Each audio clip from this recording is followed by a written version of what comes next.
Chapter 24. What they know about us. Demons who deceive us have an accurate degree of knowledge about us, our past life, our secret sins, and our weaknesses. But they cannot enter our thoughts and imaginations without our permission. The power of the will, or choice, is ours to exercise at all times.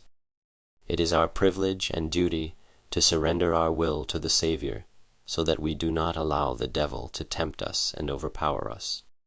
Especially early in the morning before the start of the day, we must consecrate our will to our Savior. If we do that, then the whole day is a successful day. A pleasant, peaceful joy will possess our minds throughout the day. /1 tlen. We fail to do this in the morning. We are vulnerable to the devil's attacks and temptations. God in his mercy sends his angels to guard over us.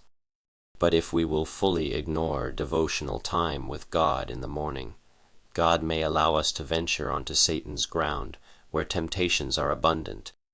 We may sink deeper and deeper into the hands of the devil until we realize our helpless condition and return to God to seek his help. How often we ignore our first duty in the morning, to consecrate ourselves to the Creator in order to remain under his special protection. Our fears and worries. The devil knows well our fears and worries.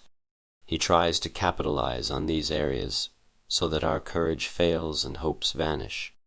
He torments people by suggesting thoughts that destroy hope. Often these suggestions come from loved ones, friends, neighbors, teachers, employers, and authorities who encounter us daily. He even knows those against whom we may bear a grudge.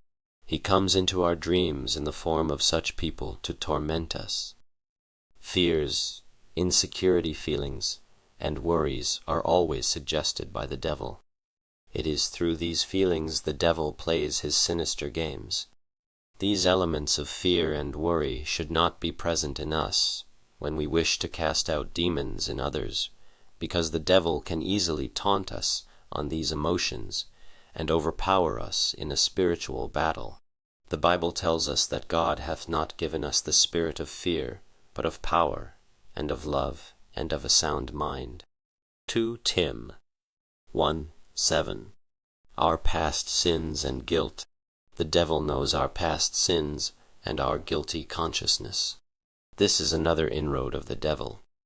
He knows exactly how we feel about our past sins. This can be an advantage to him because he can taunt us on our feelings of guilt and make us miserable. You and I have the right to claim a sound mind, and God will grant it to us if we ask him. Our weaknesses and secret habits. Satan certainly knows our weaknesses in certain areas of our character. He knows our habits, our likes and dislikes. He uses these weaknesses to tempt us and attack us when we are most unaware. There are millions of people today who sincerely believe that the dead are alive somewhere. This belief has a direct bearing in inviting the devil to come into their minds and trick them. Satan can use this belief to deceive many into his traps. Some commit suicide with the hope of ending this life of misery to enter into the next life of bliss. Others consult with the spirit of their dead relatives to get good fortune in this life. The devil is afraid of the truth.